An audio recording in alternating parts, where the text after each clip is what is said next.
আপনার সন্তান ছোট, তো সে সবসময় ঘ্যান ঘ্যান করছে, সবসময় কান্নাকাটি করছে, এটা ওটার বায়না ধরছে, তাকে তার বায়না করা জিনিসটা তাকে দিলেও সেটা নিচ্ছে না, ছুঁড়ে ফেলে দিচ্ছে, আবার নতুন কিছু চাচ্ছে।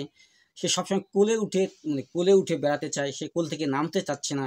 তারপর দেখা যাচ্ছে যে সে কোল থেকে তাকে শোয়াই দিলে বা তাকে বসালে তার কান্নাকাটি ঘ্যান ঘ্যান আরও বেড়ে দিচ্ছে, মানে বাড়তেছে। আবার তাকে কোলে নিলে হাঁটা চলাফেরা করলে তার কান্নাকাটি ঘ্যান ঘ্যান থামছে। তার মেজাজ অত্যন্ত রুক্ষ, সে রেগে যাচ্ছে অল্প কথায়, গালাগালি করছে, নোংরা ভাষা ব্যবহার করছে, নোংরা আচরণ করছে সে। হ্যাঁ, তারপর দেখা যাচ্ছে তার মেজাজ অত্যন্ত সাংঘাতিক খারাপ, সে একগুঁয়ে একচিটিয়া।